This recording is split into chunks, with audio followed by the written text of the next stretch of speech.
செஞ்சு கொடுக்கறதுக்காக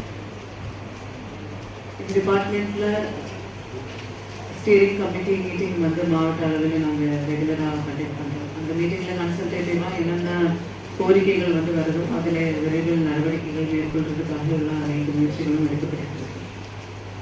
அதில் ஒரு சில பகுதிகளில் அடிஷ்னல் பரியல் கிரவுண்ட்ஸ் வேணும், ஏற்கனவே இருக்கிறத மட்டும் இல்லாமல் இன்னும் எக்ஸ்டென்ஷன் வேணும் அப்படின்ற மாதிரி உள்ள கோரிக்கைகள் வந்தது. தாசில்தார்ஸ் கிட்ட அனுப்பி அந்த ரிப்போர்ட்ஸ் கேட்டிருக்கோம். மேலும் அந்த எக்ஸிஸ்டிங் பரியல் கிரவுண்ட்ஸ்க்குமே காம்பவுண்ட் வால் இதர ஃபெசிலிட்டிஸ் வேணும் அப்படின்ற மாதிரியும் வீடியோஸ் கிட்ட எஸ்டிமேஷன்ஸ்க்காக அனுப்பியிருக்கோம். இந்த கூடிய விரைவில் கவர்மெண்ட்டில் அனுப்பி அதுக்குண்டான நிவர்த்திகள் செஞ்சு கொடுக்கறதுக்காக கூட அனைத்து முயற்சிகளும் எடுக்கப்படும். மேலும் டேம்போ கடல் திட்டத்தை பற்றி விளக்கமாக ஜேஆர் கோஆப்ரேட்டிவ் டீச்சர் தான் சொன்னாங்க. ஸோ அதுலேயும் எங்களோட கவர்மெண்ட் சைட்லேருந்து எங்களோட ரிக்வஸ்ட் ஆகினா இன்னும் நிறைய பேர் இந்த திட்டம் மூலமாக பயன்படும். நம்பர் ஆஃப் அப்ளிகேஷன்ஸ் இன்க்ரீஸ் ஆகும். நீங்கள் நிறைய பேர் அப்ளை பண்ணால் மட்டும்தான் நிறைய மக்களுக்கு அந்த திட்டத்தோட பலன் போய் சேரும். தமிழக அரசு சிறுபான்மையினரின் நலன் காக்கின்ற அரசாக எப்போதும் இருந்து வருவதை நீங்கள் எல்லாம் அறிந்திருக்கிறீர்கள். கலைஞர் ஐயா அவர்கள் சிறுபான்மை மக்களினுடைய காவலராக இருந்து வந்தார்கள். சிறுபான்மை மக்களினுடைய தேவைகளை அறிந்தவராக சிறுபான்மை மக்களுக்கு என்ன செய்ய வேண்டும் என்ற துடிப்போடு தன்னுடைய காலங்களிலே அவர்கள் செயல்பட்டு வந்ததை நாம் அறிந்திருக்கிறோம். உதாரணமாக சொல்ல வேண்டும் என்று சொன்னால், மதுரையிலே இருக்கக்கூடிய சிஎஸ்ஐ டென்டல் கல்லூரி ஆரம்பிக்கப்பட்ட போது மிகவும் ஊக்கத்தோடு என்னையும் அப்போது இருந்த பேராயர் கிறிஸ்டோபர் ஆசிரியர் ஐயா அவர்களையும் அழைத்து, நீங்கள் ஆரம்பியுங்கள், தைரியமாக நாங்கள் உதவுகிறோம் என்று சொல்லி அதற்கான உத்தரவை எங்களிடத்தில் அழைத்து கொடுத்தார்கள். இன்றைக்கு 17 ஆண்டுகள் ஆகிவிட்டன. அந்த கல்லூரியின் மூலமாக இன்றைக்கு வருடத்திற்கு 100 பல் மருத்துவர்கள் வந்து கொண்டிருக்கிறார்கள்.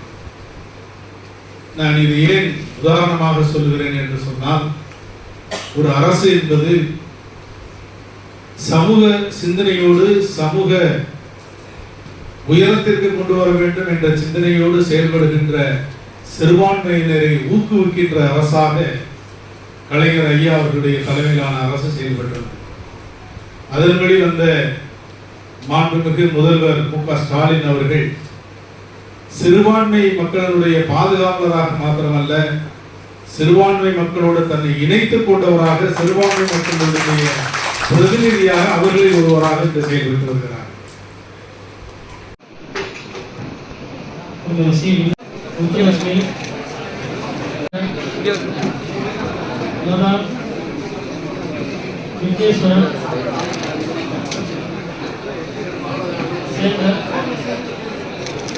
देवी सुगंधी ईश्वरी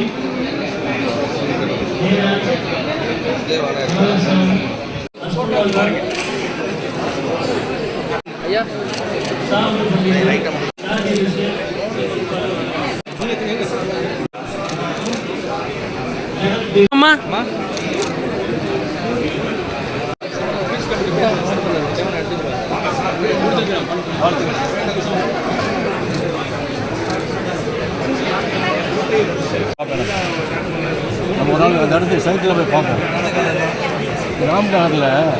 ராம்நகர் கல்பனை இடம் வாங்கியிருக்கோம். செந்தில் வந்து நம்ம எம்எல்ஏ அவர் வந்து அங்கே இருக்க சொல்ல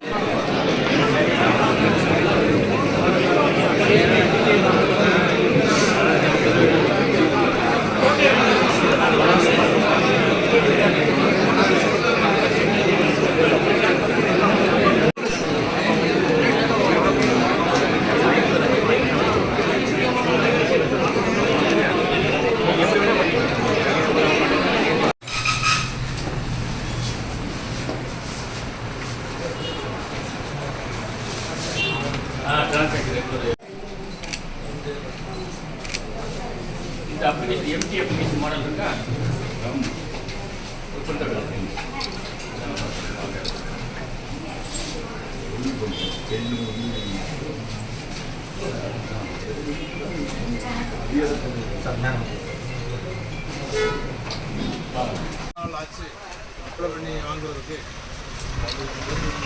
கொஞ்சம் பேக் எடுத்துக்கணும், ஃபுல்லாக கவர் பண்ணி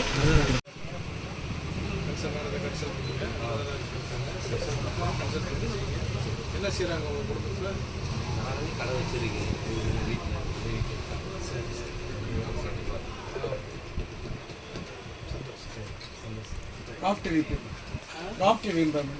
வாங்கி தொலைச்சேன். ஓகே, நல்லா திருப்பி கட்டிகிட்டே